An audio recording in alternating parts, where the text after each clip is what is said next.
ma'am has been a senior nutrition consultant and an advisor. She retired as at the highest level of P4, P5, and her last posting was in UNICEF South Sudan. And before that, she also worked in UNICEF Afghanistan and UNICEF Ethiopia. Vanda ma'am has been our department alumni, and I would not waste time to talk much about her and would love to listen to her. So over to you, Vanda ma'am. Thank you, Vanisha. Good afternoon to everyone. As you may see, I think most of you can see the screen. I have started with the share screen. Yeah, we can see it. Yeah, we can. So, as you know that I'll be covering mainly on supporting children's nutrition during COVID-19 pandemic, intervention and strategy. I would also like to share some experiences from Africa and India, as I got the opportunity to work in few countries of Africa and worked in India for 10 years. My presentation I have divided into these points, which you can see on screen. So I'll not speak much about it. And let's start with the context. When we talk about the context of this, I think we all are aware about it, that how COVID-19 is affecting children's nutrition. But it has also triggered the unprecedented health, humanitarian, socioeconomic, and human rights crisis. Still, to most of the community, it is unclear that what will be its full impact and long-term fallout on the status of children. If you see that during this pandemic, the wasted children are at risk because of potential disruption in the nutrition service that keep them alive. Undernutrition makes them more susceptible to infection. And finally, they are more vulnerable because they rely on parents for daily feeding, care, and support. If caregivers are sick, quarantined, or unable to secure nutrition and safe food and drinking water, the children will suffer. So this pandemic also risks becoming a nutrition crisis and overburden healthcare providers. There is a disrupted food system and income loss, which prevent children and women from accessing nutritious diet and essential nutrition services, including those for the early detection and treatment of child wasting. Let's talk about possible impact of COVID-19 on children. There's a severe impact on the lives of hundreds of millions of children and women, especially in the developing countries. Although evidence is limited in terms of documenting the impact of COVID-19 on the nutritional status of population in Eastern and Southern African region, and also in Southeast Asia, including India, it is anticipated that the pandemic will lead to aggravate the already considerable burden of malnutrition in the critical groups. There will be increase in food insecurity, like we all know, closure of markets, fall in agriculture production, disruption of household economic activities, etc. Also, getting worse in child caring practices, unavailability of mothers and caregivers. If mother is in quarantine or if the caregivers are not available due to struggling with the day-to-day situation. And so in that case, the condition of the child caring practices will be more affected. Also, there will be reduced access to safe drinking water, water for hand washing and hygiene. Increased risk of donation of breast milk substitute, which we all know it's a critical issue during the emergency. We are also aware about, as a development professional, that due to the reduced human resources and health facility capacity, the curative and preventive activities will be affected, and consequently, it will affect and there will be increase in morbidities, both driven by and leading to undernutrition.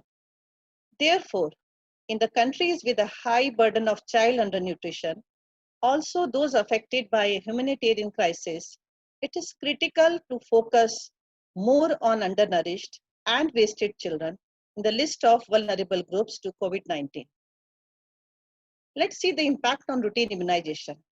Already the Gavi, WHO and UNICEF, they have warned that at least 80 million children under 1 at risk of disease such as diphtheria, measles and polio. So this really requires a call for joint effort to safely deliver routine immunization, and proceed with vaccination campaigns against deadly vaccine preventable diseases. So whom do we prioritize? Who will be the priority groups?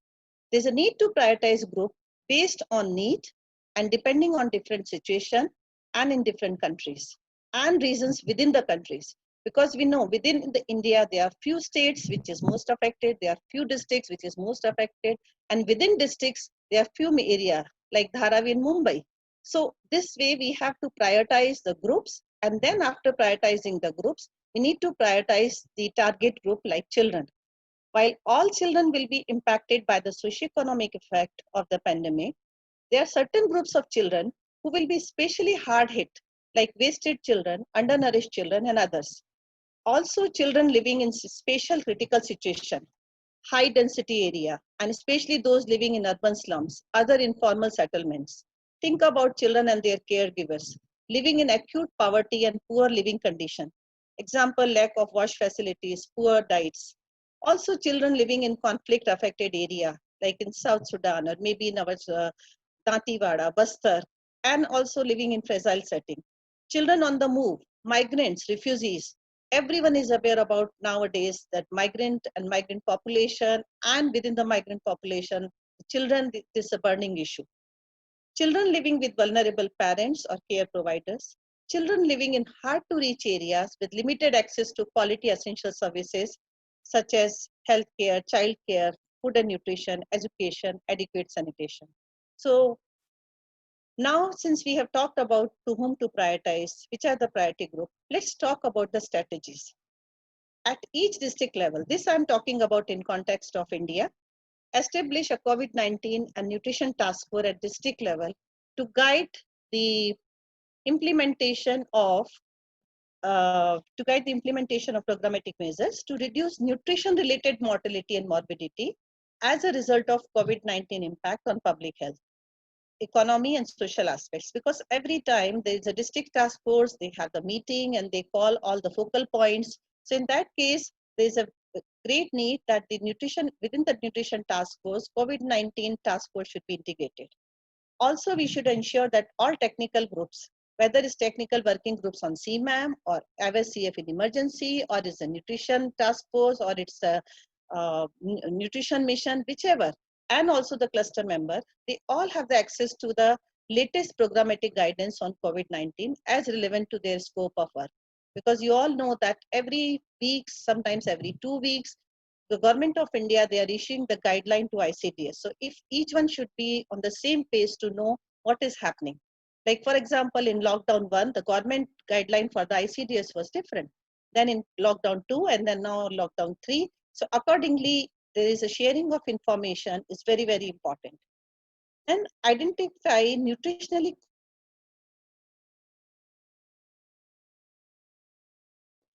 and develop mitigation measures for the current response for management of wasting in children, continue appropriate IVCF in the context of COVID-19, protecting maternal diets and nutrition services and practices in context of COVID-19. Let's talk about, when we talk about the strategies, it should be different to reach children in different scenarios. Currently, we are facing two scenarios. Scenario 1, when the lockdown has been relaxed, there's no population mobility restriction, but there's a limited movement of vehicles for population. There's a freedom to move for health workers and designated people. And focal point within nutrition program sector for COVID-19, they can update and adjust the program need according to scenario 1. But when we talk about the scenario 2, it may be the condition where there's a curfew, containment zone situation, partial or full population mobility restriction, limited movement of vehicles. So in this case, our strategy, our intervention, our planning for the nutrition program will be totally different. So we cannot generalize our strategies for scenario 1 and scenario 2. Let's talk about the interventions. Interventions at field level, mostly I will be talking about. Integrate the appropriate child caring practices component with the ongoing training of health workers, volunteers, teachers, and other service providers. Currently, there is a challenge that there is a flooding of webinar. There's flooding of so much of training which is going on. So in that case, it is important that we cannot organize the parallel training of Anganwadi worker.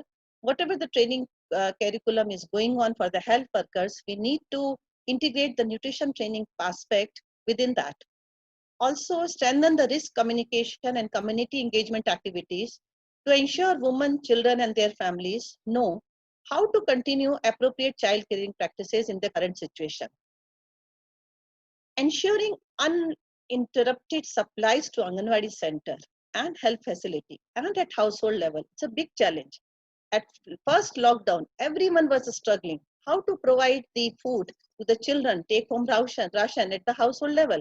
But during the period of time, like after 1 week, 3 weeks, 4 weeks, they did so much of innovation and now they learn. And so they are in different state, different innovation, different planning, and they are ensuring that the uninterrupted supplies to Anganwadi center is there. There should be a personal protective equipments for them, and there's a case management supplies also. Also ensure children and women have continued access to essential nutrition and health care, specifically access to services such as immunization, prenatal and postnatal care, which is very important.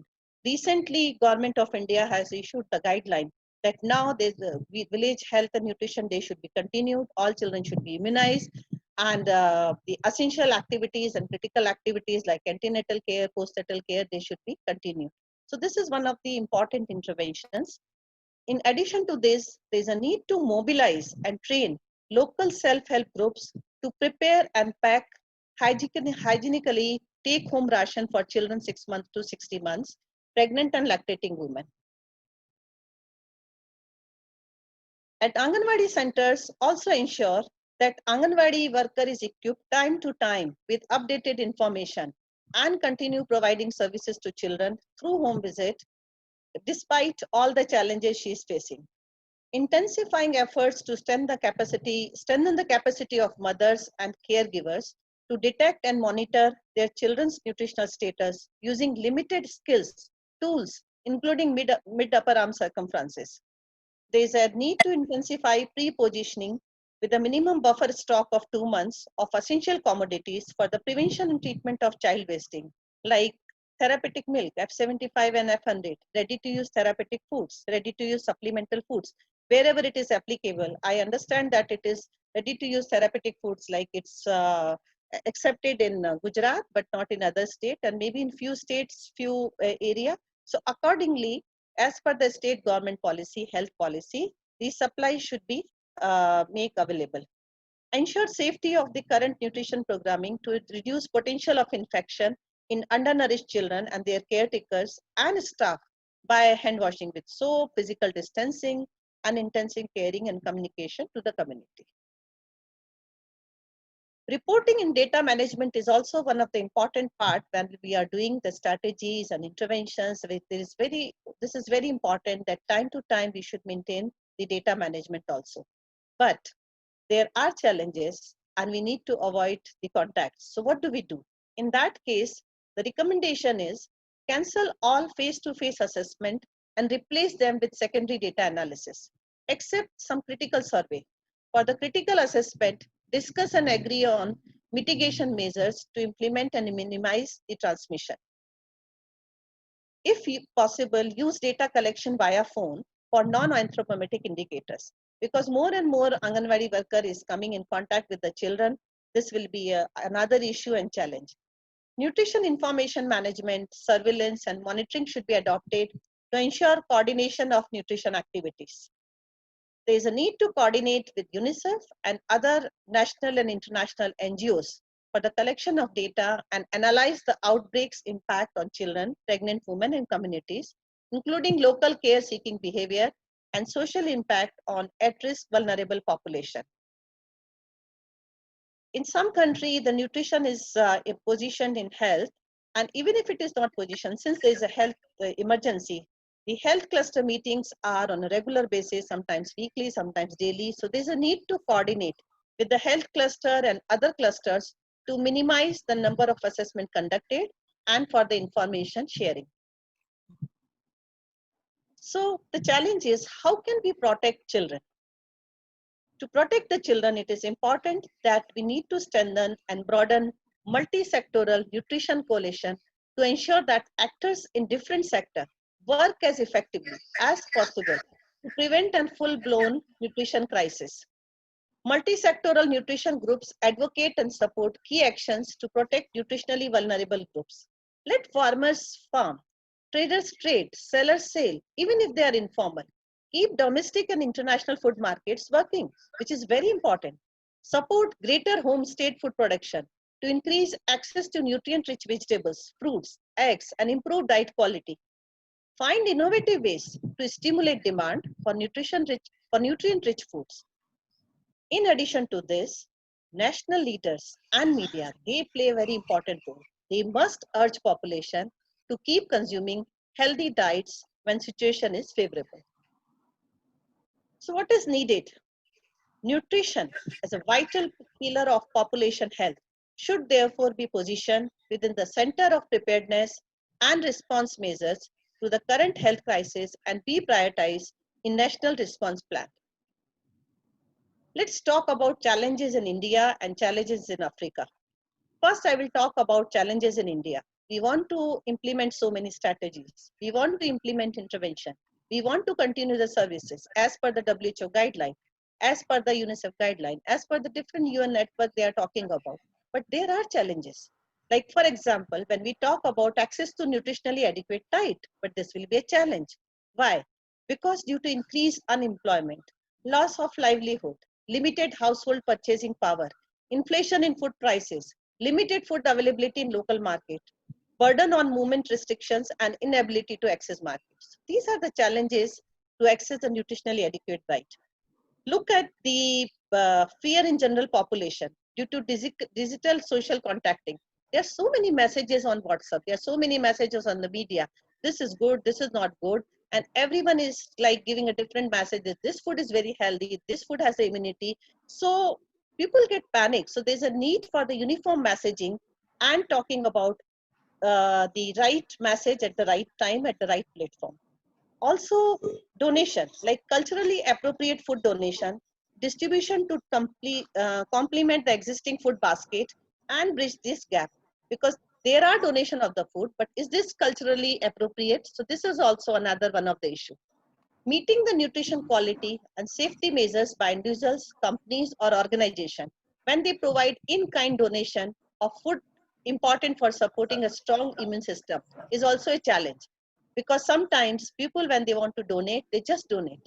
They have to think about the quality and also the other. In emergency, the another challenge is controlling the distribution of breast milk substitute.